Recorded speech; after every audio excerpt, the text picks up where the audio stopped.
before I start, can I just check who's in the audience? Could you put your hand up if you are CIO or you are responsible for technology? Okay, great stuff. Could you put your hand up if you are a clinician or have clinical responsibility? Thank you. And finally, do we have any managers in the room or people with administrative responsibilities? Excellent. Okay, I'm in good company because I've done all three. I started life as a clinician. I spent many years in general management, and for the final 15 years of my career in the English NHS, I was a CIO. So I can sort of see this thing from all three perspectives. And this morning I'm going to talk a little bit about measuring digital maturity. And there are going to be some challenges at the end of my presentation, hopefully for you all, maybe about how we get into this process in Portugal. And I hope you're going to give me some feedback because I recognise what I'm going to talk to you about today is a method of measuring digital maturity. It's not the only one, but it's an international one, and I'll be interested to hear your thoughts. So, a bit of an overview of what we're going to talk about. I'm specifically going to mention the acute MRAM, the electronic medical record adoption model. And this is the model that HIMSS use to measure digital maturity in acute hospitals. I'll also provide an insight into some of the other maturity models, as well as talk about the standards in 2017.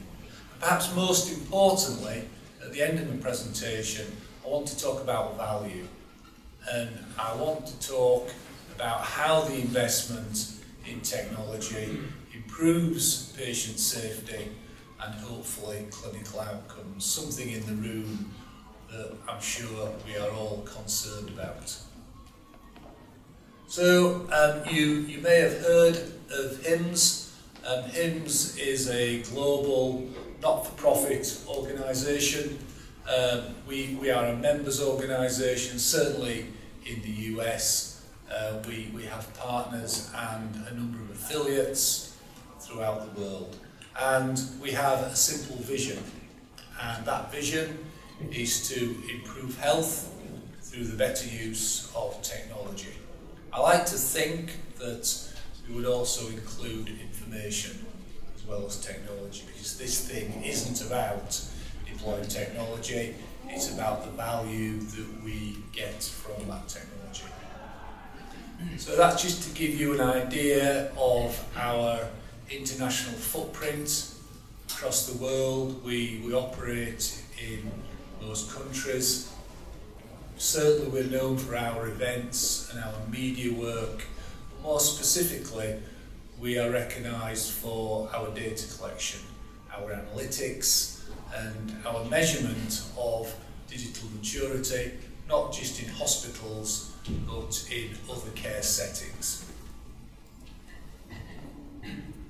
So that just gives you an idea of the amount of data that we have collected over the years. We've taken data from in excess of 9,000 hospitals. So by far, this is one of the largest hospital information databases in the world. The information has been analysed in many ways, and we can provide the majority of those hospitals with some sort of score. And that score relates to their level of digital maturity.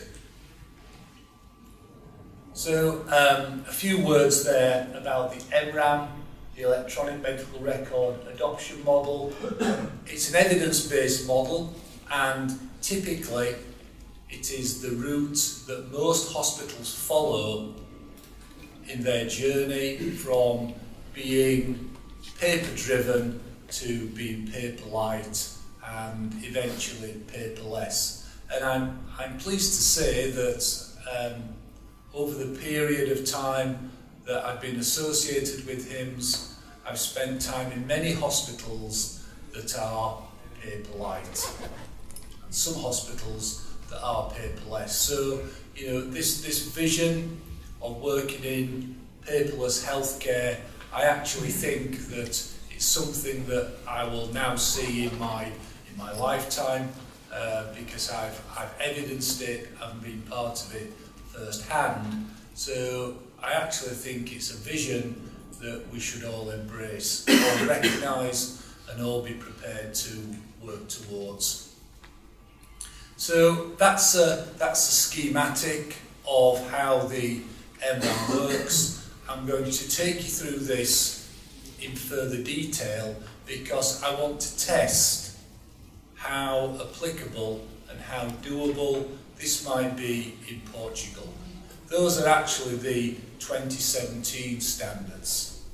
The process I'm going to take you through in just a moment is looking at the current standards, which, if you were to complete a survey today, are the standards that you will be measured against.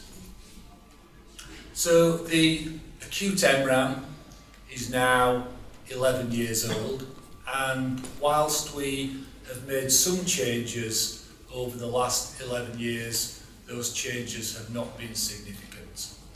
The 2017 changes are significant, and they take into account how technology has moved, but most importantly, how critical technology is to the provision of current day healthcare.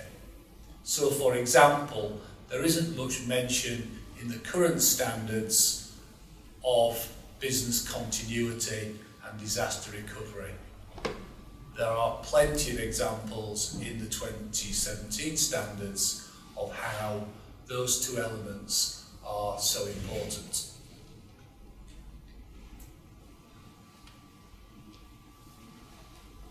I think I mentioned most of the bullet points on there.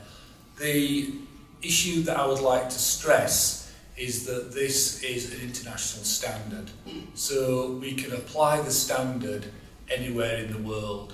In recent years, the standards have drifted a little bit as individual countries have demonstrated their differences. Those standards have now converged into one standard that we apply right across the world.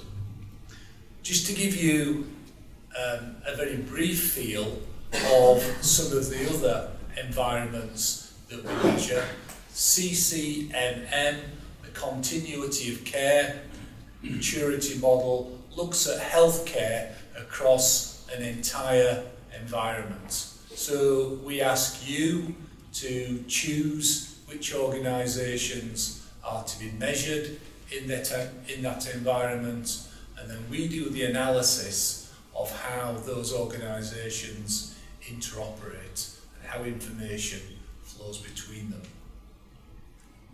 The A-MAN specifically looks at your analytical capability. So this would be certainly applied to a hospital, and we test out how good you are at using advanced analytics in transforming healthcare.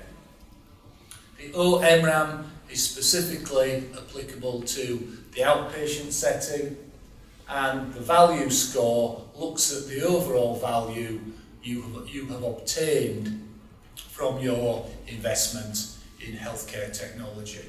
And the final one that we launched only 4 or 5 weeks ago is the digital imaging adoption model. And we currently have a hospital in Germany that is a stage 6 candidate. I'll skip that one. That particularly applies to management consultancy and software vendors. So this just runs through the various models. You'll see that they are all based on a 0 to 7 scale, and to some extent that's how they all fit together. But we're going to concentrate today on the acute hospital MRAM, and I'd be really pleased if you could give some thought to the various stages that I'm going to take you through. Think how that might apply to your hospital, either from your perspective as a CIO, clinician or manager, and certainly be in a position at the end of this to give me some feedback. None of us are in a position to influence the current standards, but we can all in the room give some thought to the 2017 standards, and there is an opportunity to still influence them. So the hospital MRAM specifically looks at inpatient services. It doesn't take into account the outpatient setting, and at stage 7 it also includes the accident and emergency facility. At stage 0, and I'm pleased to say there are not many of these, stage 0 hospitals do not have computer systems in their laboratory, pathology or pharmacy. At stage 1, we do see the presence of systems in those 3 ancillary departments, and the systems are capable of producing discrete data items such as blood results, X-ray reports, which are sent back to the wards that requested them.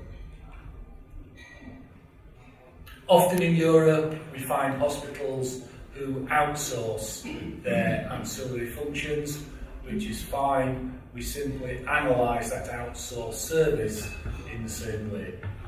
So at stage 2, we look for the concept of a common data repository or a central data repository.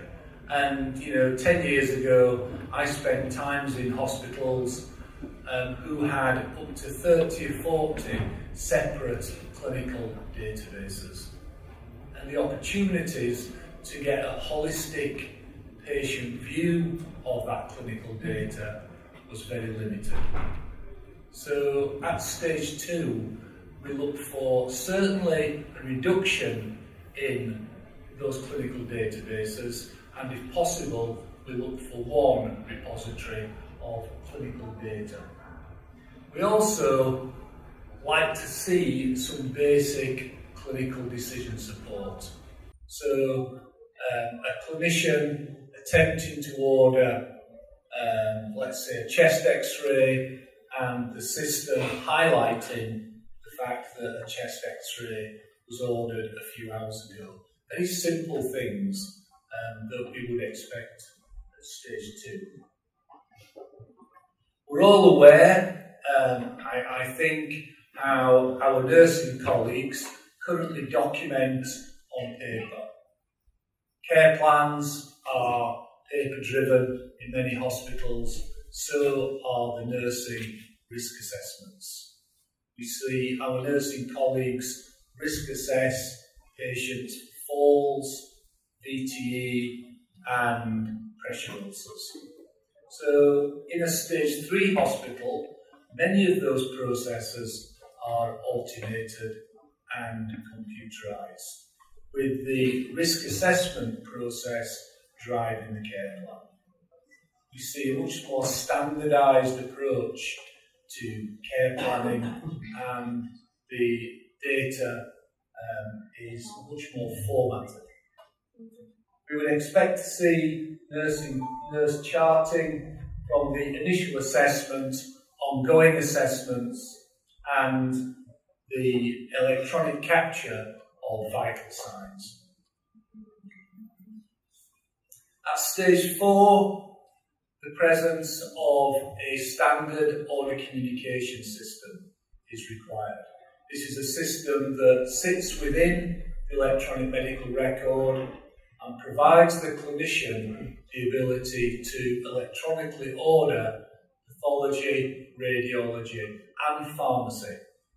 So this would be electronic prescribing. Nothing particular, nothing complicated, such as the ordering of chemotherapy, but just standard electronic prescribing.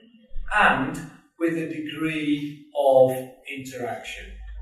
So, for example, if the doctor was trying to order a drug that was sensitive to a particular pathology value, you would expect the system to at least raise a flag to alert the doctor to have a look at that pathology result before the prescribing process is completed. Now, stage 5 currently describes PACS, Picture and Archiving Communication Systems. Now, we all know that PACS is in widespread use in European hospitals, not so in America, interestingly, but in Europe, PACS is in widespread use, and so in the 2017 standards, PACS has come down to stage 1. But in the current standards, it's actually at stage 5.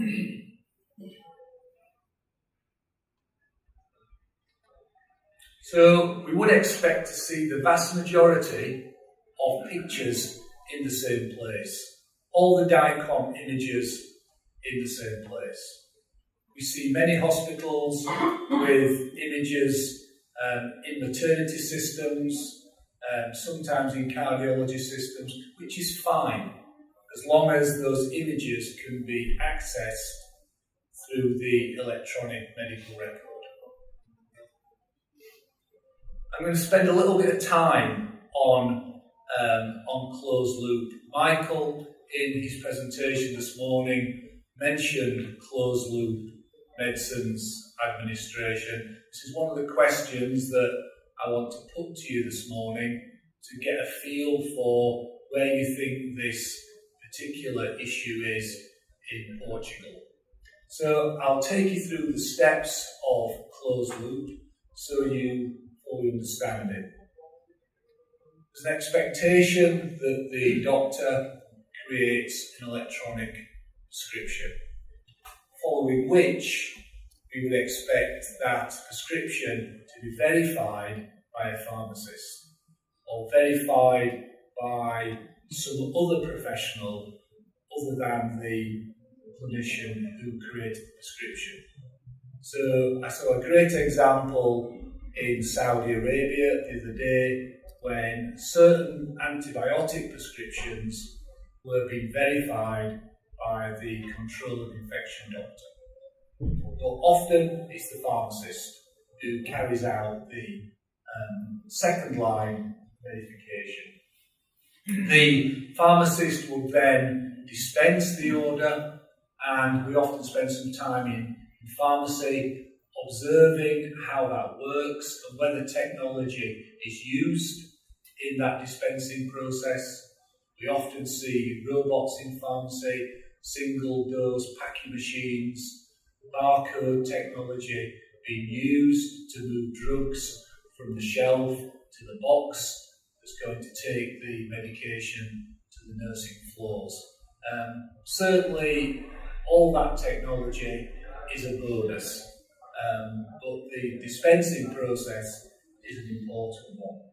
We've now come to the bedside, and critically, we expect to see 3 processes at the bedside. The first one is that the nurse who is administering the drug is able to identify themselves, and that is often by signing in to the electronic medicines administration record within the EMR. The second stage is that the patient is identified, and that is often done by reading the barcode on the patient's wristband. And the third point is that we use technology to identify the medicine. And in many countries, that barcode that identifies the medicine can also satisfy the 5 rights. So when we identify the medicine, we can also check that we have the right drug, the right patient, the right route, the right time, the right dose. In other hospitals, we're using the barcode to only identify the drug, because we're using the barcode in packaging. Now, at stage 6, we look for capability. So providing the barcode technology can identify the drug by whatever means, then stage 6 is satisfied. So there's 1 or 2 bits there in further detail. You'll see up at the top that at stage 7, we need to see that process in 90% of clinical areas.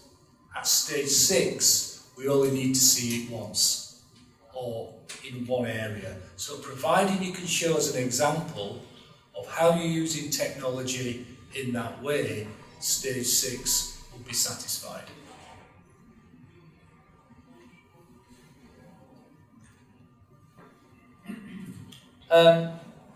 In 2014, we proposed that barcode technology is also used to identify blood products and to identify human milk, where a communal milk bank is being used in association with a neonatal intensive care unit.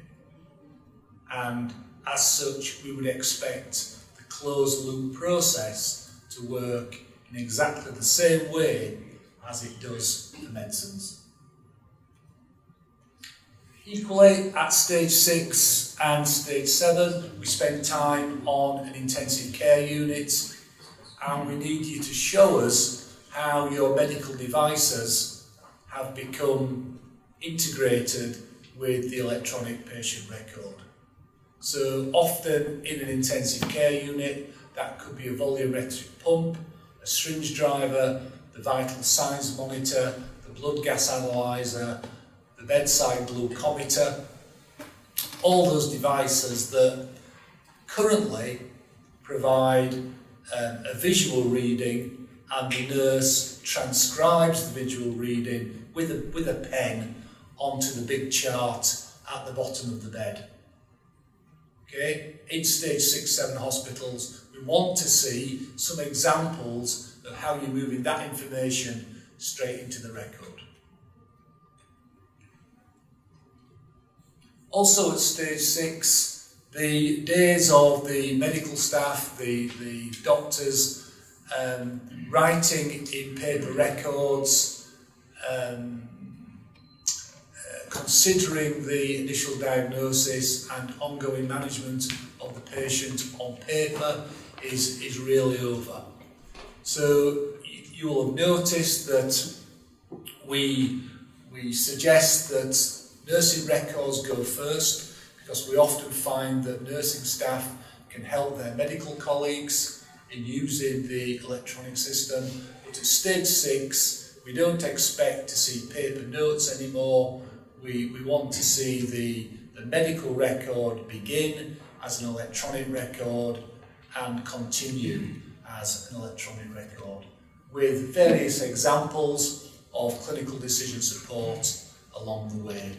That may be around a difficult diagnosis, or it may be clinical decision support that helps the clinician follow a care pathway. At stage 7, we want to see more compliance with order communications. You will see we need to see it in 90% of inpatient areas, and closed loop must be in 95% of inpatient areas. And these organisations are essentially paperless. They are data-driven organisations that have used technology to transform the way that they work. And we asked them to give us examples of those case studies during the Stage 7 visits. I'll talk a little bit more about how we validate those 6-7 hospitals in a moment. But I just want to very quickly move through the 2017 changes. So if you were to complete an online survey today, you'll be compared against the current standards, and if you were a Stage 6 candidate, we would come to your hospital and we would validate you against the 2016 standards, the current standards, which would still last for 3 years. However, I rather suspect that by this time next year, we could well be working with the 2017 standards, which are certainly more challenging than what we have currently. So I shan't go through these in great detail because I'm hoping you can read for yourself. The words in orange on my side of the screen are the changes. So you can see there that we've brought packs for DICOM images down into Stage 1. We're also looking at how you manage your non-DICOM images. Okay, so we recognise that nursing staff, dermatologists, people who work in the emergency room are using photographs of wounds or injuries much more commonly these days. And the idea is that those images are accessible in the electronic medical record in the same way as the DICOM images would be. At Stage 2, we want you to give a bit more consideration to the security of your data centre and how you are training your users in data security and information governance. So having your policies, showing us your disaster recovery routines, the physical security of your data centre will all be features of the new Stage 2. Quite a few changes there. So nursing documentation is down in Stage 3, but most significantly you will see the second bullet point, we're also looking for your physiotherapy, dietetics, occupational therapy, all those allied professions to equally be contributing to the electronic medical record. So we wouldn't expect to see physiotherapists using paper in the future either. 50% of all ward areas, rather than in one area, live in the emergency room with care documentation, and once again, more examples of how you're keeping your data secure and your data centre secure. We've increased the percentage of audio communications at Stage 4 and the presence of business continuity services, access to patient allergies remotely and things of that nature. Physician documentation has moved down a stage. We expect it to be live in the emergency room, and we want to see it over a greater percentage of clinical areas. There's now quite a lot in Stage 6. The one I'd like to bring to your attention is the barcoding of pathology specimens. So when a specimen moves from the area where it's been collected, be it the operating theatre or a ward, we want to see a barcode on it. So it's identified by the lab upon arrival. I'll let you have the slides so you can obviously read through these. Human milk is down in Stage 6. as is the verification of blood products. We're giving hospitals notice and the industry notice of our intention to include anaesthetic records within the EMR within the next 5 years. We recognise that there are 1 or 2 hospitals in the world that are there now. For others, it will be a significant stretch. So rather than catch people by surprise, we've given notice now that that will be a requirement in 2022.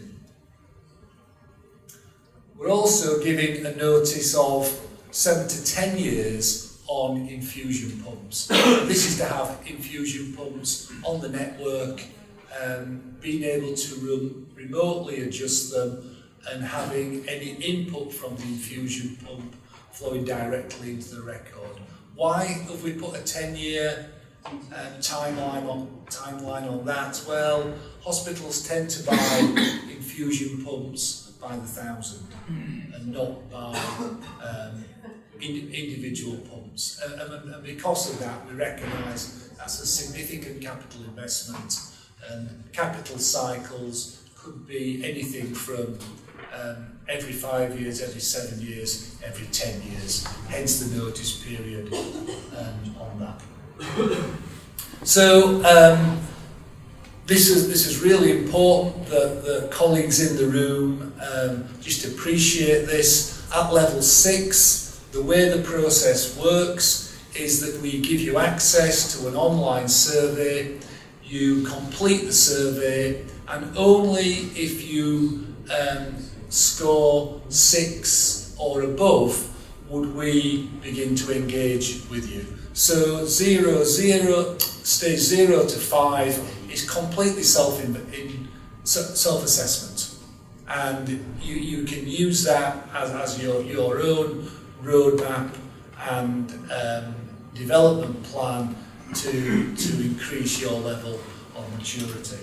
But if you score 6 and above, we would validate that score initially using a phone call, and then if you wish to proceed, we would come on site and go through a standard stage 6 validation visit, and then publicly announce your hospital as a stage 6 hospital. You validate it for 3 years, and at the end of year 2, we would often re-engage with you and start to work for either revalidation or hopefully a stage 7 validation.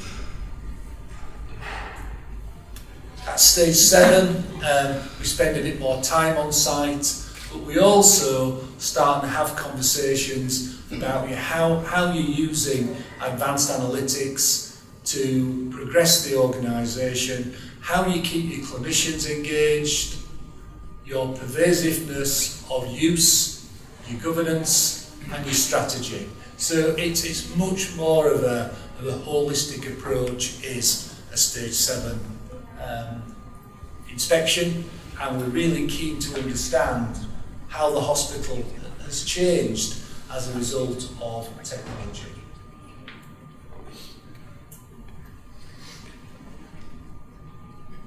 So just a couple of slides to show you what the international spread looks like. That's the picture in the US.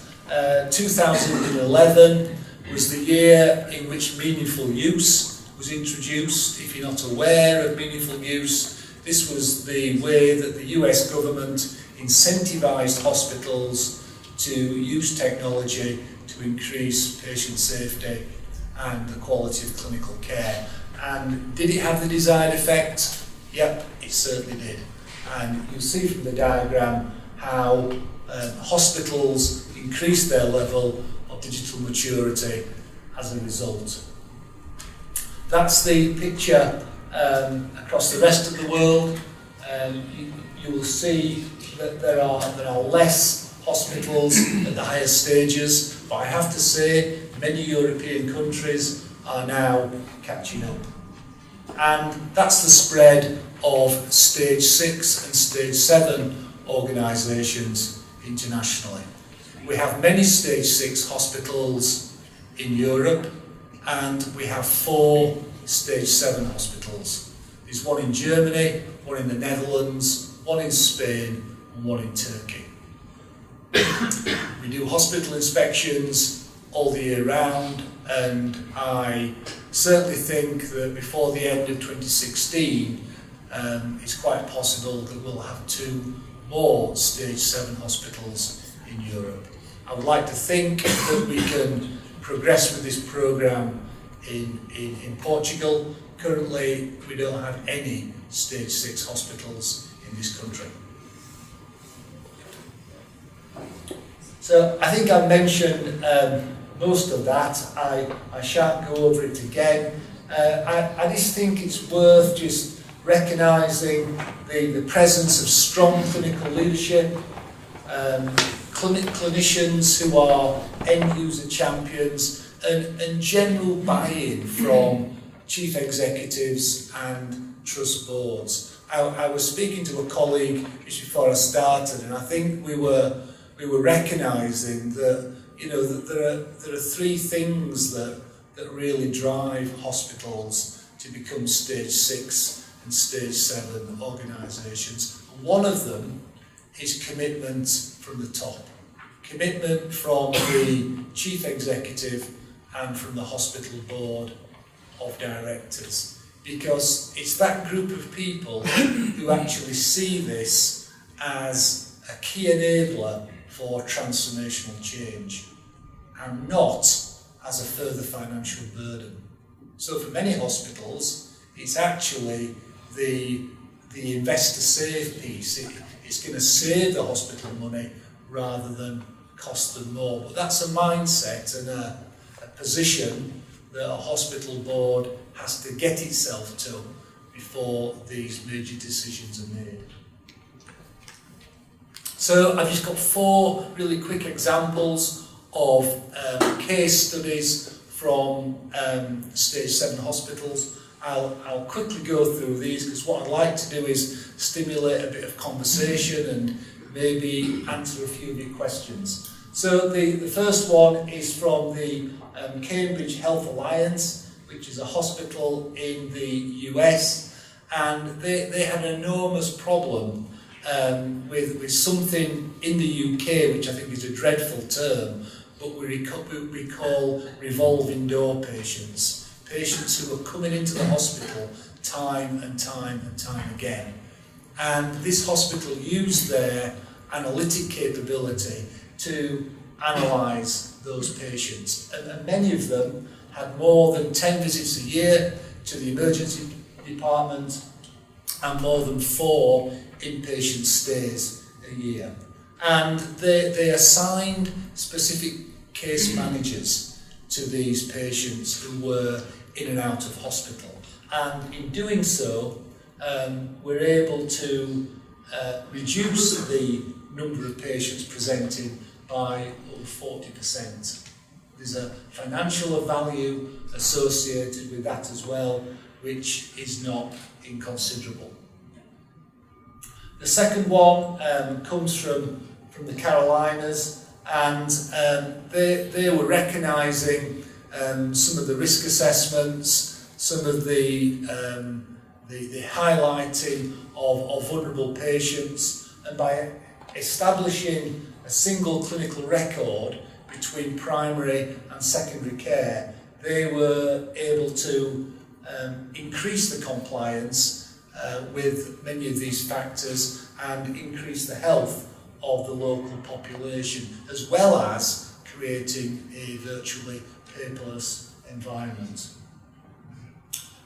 This is a case study that I see crop up time and time again, and I'll be interested if there are any hospital clinicians with us today to understand what their thoughts are on this. So many stage 7 hospitals present the concerns about over-transfusing blood or blood products. And this particular hospital established some criteria for the use of blood, and by maintaining that criteria, they were able to reduce their usage by 58%.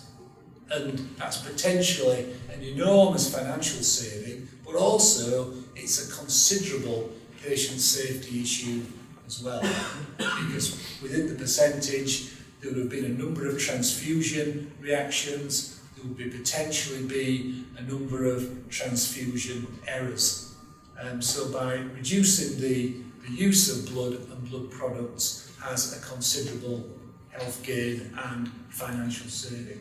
The final one comes from the public hospital in Tira, Izmir in Turkey, and this particular hospital, and this was one that I validated personally, they had a problem with late presentation of patients with advanced malignant disease. And by establishing some criteria for different types of cancer, they were able to introduce a screening program in conjunction with the local cancer hospitals that allowed much earlier presentation of malignancy to be identified and hopefully many lives saved. Rayner, there is one more, which is the Stage 7 hospital in Denia in Spain. They deployed the sepsis algorithm, which you may be aware of. It's this clever algorithm that runs over the data that spots the patients who are becoming septic. So it looks at their vital signs, their current prescription, their antibiotic usage, and raises an alert to the clinicians that the patient is potentially running into problems and going to become septic. And what Rayner told us, that they potentially avoided 600 cases of sepsis and saved €2 million in the first year. Quite considerable. And the CIO, Vincent Moncho-Mas, tells a very, very compelling story about the sepsis algorithm. So my final few slides, and you've been very patient, so I'm grateful for that. My final few slides, I've just picked out from a whole load of business cases some of the things that are common. And I just want you to think about these because, folks, this is not about deploying technology. This is about the value that you get from it and our ability to increase patient safety and provide better clinical care for our patients. I've mentioned the reduction of sepsis. I shan't go over that again, but this is a common feature of any business case that sets out the case for electronic patient records. The second one is reducing the number and severity of adverse drug events. I've got a couple of slides that show you how we've done that in a moment. Reducing the number of pressure ulcers, using automated risk assessments, the quicker and faster use of special mattresses and pressure devices, reduces the incidence of decubitus ulcers quite significantly. Radiology and exposure to radiation does not do patients any good. Several systems are now assessing the lifetime dose of radiation. So anything that reduces inappropriate investigations and examinations is bound to be a good thing. Patients fall in hospitals, once again, automated nursing risk assessments can contribute to this quite significantly.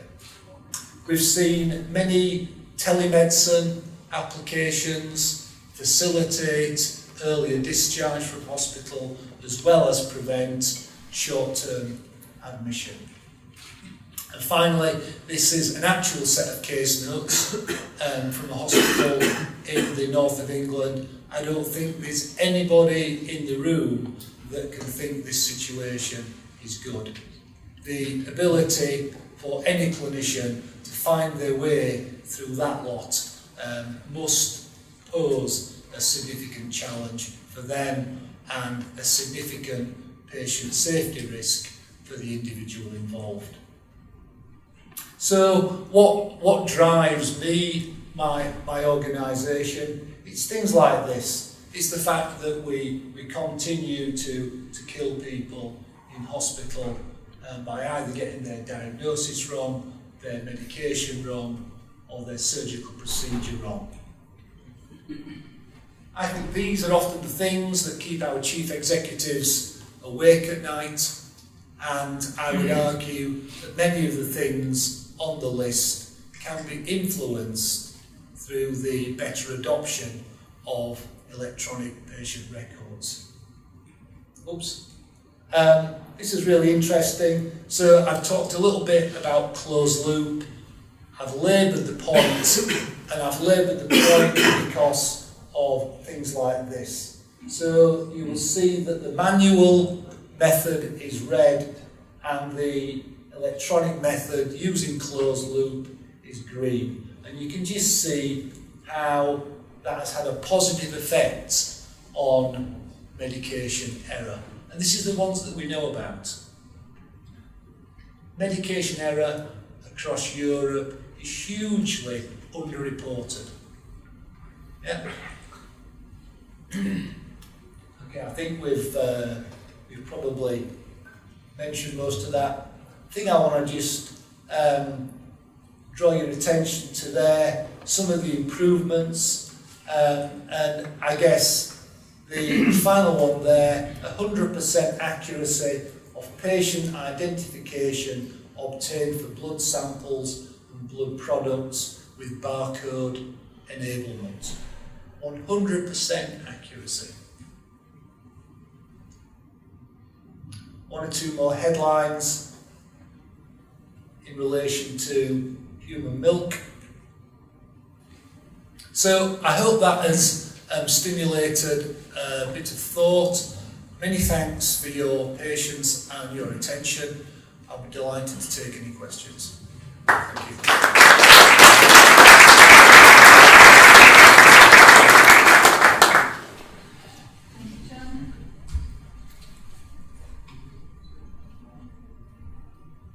Gostava então de lançar aqui o desafio à plateia. Passar aqui ao lado de John. Se alguém... Engenheiro Domingos. John, thank you very much for your presentation. What I would like to ask you is that in 2017 you are going to change some criteria, but I don't think I've noticed any related with user experience, because we have the risk to digitalize everything, but still our professionals have a difficult task using all the applications without some consensus and some usability. Thank you. Great question. Thank you very much. So I don't think we have a formal approach to pervasiveness of use or clinical satisfaction or engagement or buy-in, but it's certainly measured informally.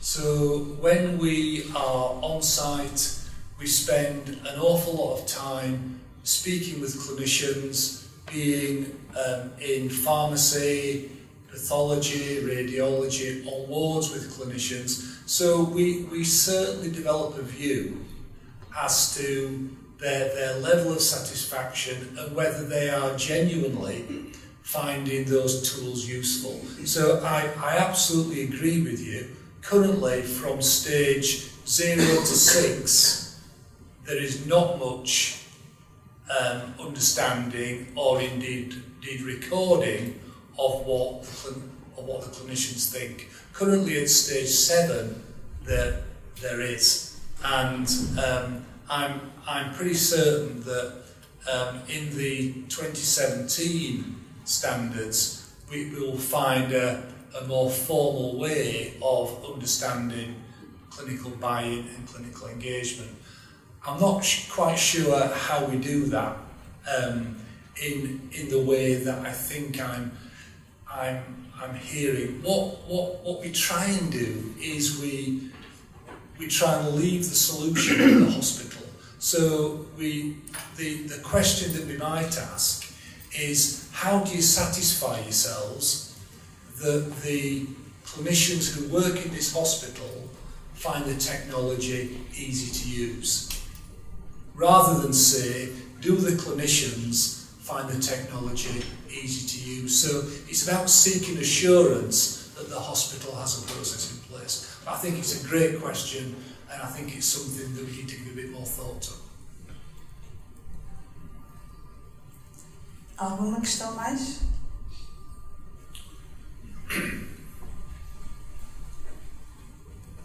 Não queria monopolizar, mas eu contei até 5. Hi, thank you for the presentation. We were looking for it.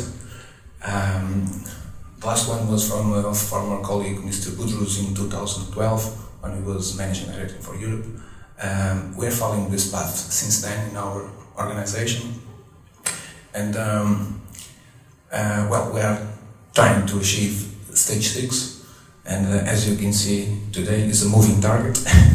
It's more difficult to reach it. And about Portugal, I'd like to discuss our country and why we are not at stage 6. I believe, from my experience, the majority of Portuguese hospitals, public and the major private groups, are all at stage 5. Sorry. The question is on the step 4, the closed loop medication, and the ability for the pharmacists to repack and get the barcode and identify the unidoses and make the possibility for the barcode on the website. And that is the most difficult. What I expect is in the near future, all of us will be reaching stage 6 almost at the same time.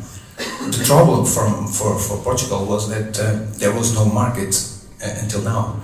You know that the major vendors are not marketing in Portugal. We had from the past local vendors and also the Ministry of Health that was developing software for healthcare. Let's call it developing. And with no roadmap in terms of portfolio development, innovation, and trying to reach these models. In the case of the US, in the United States, they have the meaningful use and the value, the money that the hospitals get to implement their systems need to comply with that. In Europe, we don't have that. So my question from HIMSS is, what is the possibility, since we are getting money from Europe to improve our hospitals, why not models like EMR are part of the goals to reach, to get access to the money in order to get the improvement and the outcomes that we should accomplish by this investment? Because in our hospitals, for instance, some of the outcomes are already reached. We are measuring because it's a path, so from stage 2 or 3 or 4 until 5 that the majority are in, we are already able to measure some outcomes, and we know we are getting improvements from what we are performing. And the majority of these hospitals are also doing the same maturity for all departments. So we are not taking more consideration in cardiology or in some ward. We are doing everything for everyone, which is good in terms of reaching levels stage 7 in the future. So my question is, why not in Europe?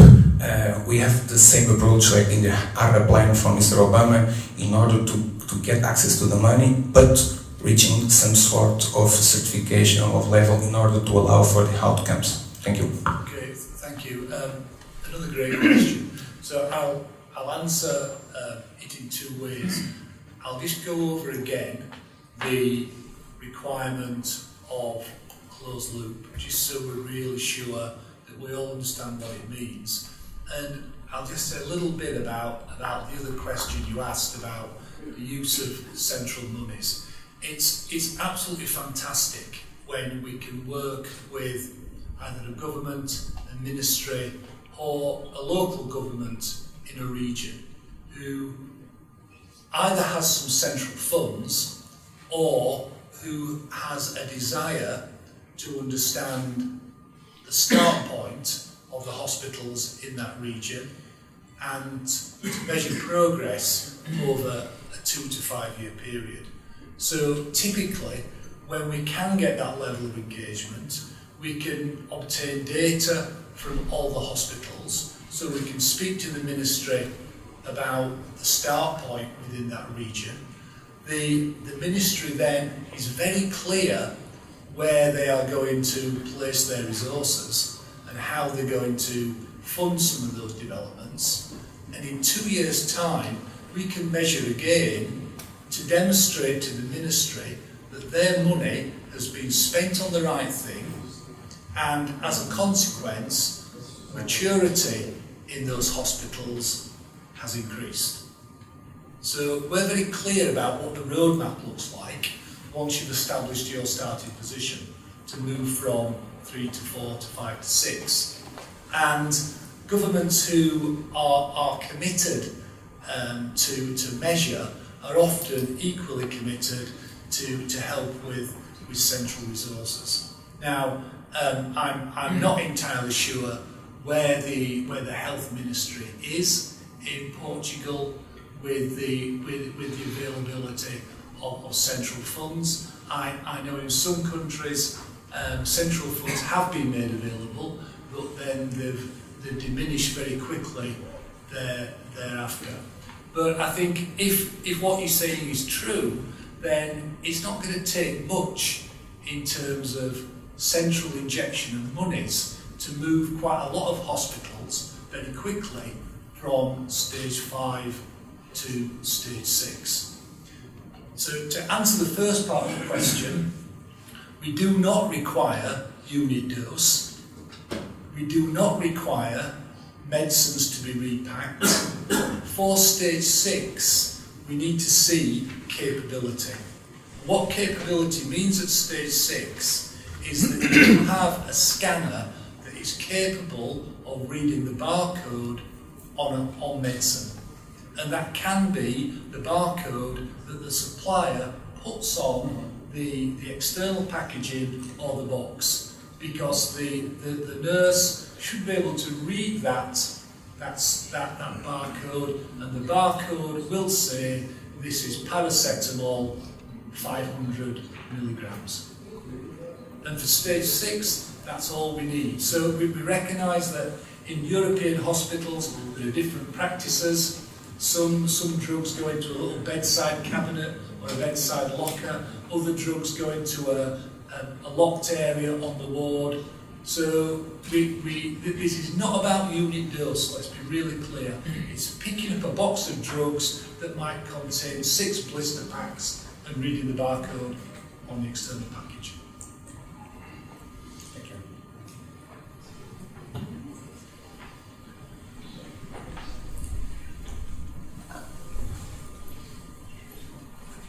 Okay.